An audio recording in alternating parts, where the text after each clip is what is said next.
নমস্কাৰ। এই মুহূৰ্তত আহি পৰিছে এটা ডাঙৰ খবৰ। কুলগামত এনকাউণ্টাৰ, নিৰাপত্তা বাহিনীৰ গুলীত নিহত এজন সন্ত্ৰাসবাদী। শুক্ৰবাৰৰ পৰা কুলগাম জিলাত নিৰাপত্তা বাহিনী আৰু সন্ত্ৰাসবাদীৰ মাজত সংঘৰ্ষ আৰম্ভ হয়। আজি নিৰাপত্তা বাহিনীয়ে এই সংঘৰ্ষত সফলতা অৰ্জন কৰে আৰু এই অভিযানত এজন সন্ত্ৰাসবাদী নিহত হয়। জম্মু কাশ্মীৰৰ কুলগামত নিৰাপত্তা বাহিনী আৰু সন্ত্ৰাসবাদীৰ মাজত চলি আছে সংঘৰ্ষ। এই অভিযানত নিৰাপত্তা বাহিনীয়ে এজন সন্ত্ৰাসবাদীক হত্যা কৰে। শুক্ৰবাৰৰ পৰা কুলগাম জিলাত আৰম্ভ হৈছে এই সংঘৰ্ষ। আৰক্ষীয়ে প্ৰদান কৰা এই তথ্য আৰু দক্ষিণ কাশ্মীৰৰ আখল জিলাৰ বনাঞ্চলত সন্ত্ৰাসবাদীৰ উপস্থিতিৰ খবৰ পোৱাৰ পিছতে নিৰাপত্তা বাহিনীয়ে অঞ্চলটো ঘেৰাও কৰি তালাচী অভিযান আৰম্ভ কৰে।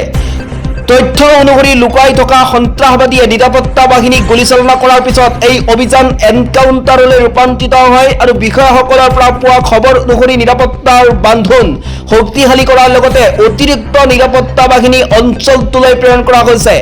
2 দিন পূৰ্বে পঞ্চত এনকাউণ্টাৰ। ইয়াৰ পূৰ্বে 30 জুলাইত জম্মু কাশ্মীৰত পঞ্চত সন্ত্ৰাসবাদীৰ অনুপ্ৰৱেশৰ চেষ্টা বিফল হৈছিল আৰু গুৰুতৰভাৱে অস্ত্ৰধাৰী 2জন সন্ত্ৰাসবাদীক সেনা জোৱানে হত্যা কৰে আৰু এই তথ্য পোৱা গৈছে বিষয়াসকলৰ পৰা। তেওঁলোকে জনোৱা মতে এই এনকাউণ্টাৰত নিহত এই 2জন সন্ত্ৰাসবাদী পাকিস্তানৰ সন্ত্ৰাসবাদী সংগঠন লস্কৰ-ই-তৈয়বাৰ সদস্য বুলি অনুমান কৰা হৈছে আৰু এই এনকাউণ্টাৰৰ 2 দিন পূৰ্বে নিৰাপত্তা বাহিনীয়ে শ্ৰীনগৰৰ এখন বনাঞ্চলত পাহলগাম সন্ত্ৰাসবাদী আক্ৰমণৰ লগত জড়িত 3জন সন্ত্ৰাসবাদীক হত্যা কৰিছিল। বুধবাৰে শিৱশক্তি নামেৰে চলোৱা অভিযানত পাকিস্তানৰ পৃষ্ঠপোষকতাত থকা সন্ত্ৰাসবাদী সংগঠনৰ পৰিকল্পনাত ডাঙৰ আঘাত বুলি সেনাই কয়। সেনা তথ্য অনুসৰি জম্মু কাশ্মীৰত এই সংগঠনসমূহে অহৰহ সন্ত্ৰাসবাদী কাৰ্যকলাপৰ প্ৰচাৰ চলাই আছে। প্ৰতিৰক্ষা মন্ত্ৰালয়ৰ এগৰাকী মুখপাত্ৰই জনোৱা মতে ভাৰতীয় সেনাৰ জোৱানসকলে 30 জুলাইৰ পুৱতি নিশা পঞ্চ ছেক্টৰত অপাৰেশ্যন শিৱশক্তি আৰম্ভ কৰে।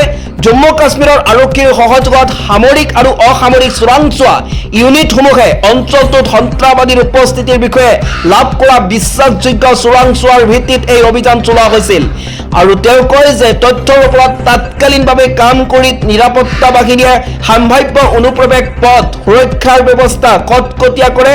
নিৰাপত্তা ৰেখাত নিৰাপত্তা বাহিনী আৰু সন্ত্ৰাসবাদীৰ মাজত হোৱা তীব্ৰ সংঘৰ্ষত 2জন সন্ত্ৰাসবাদী নিহত হোৱাৰ লগতে বৃহৎ পৰিমাণৰ যুদ্ধ সামগ্ৰী উদ্ধাৰ কৰা হয়।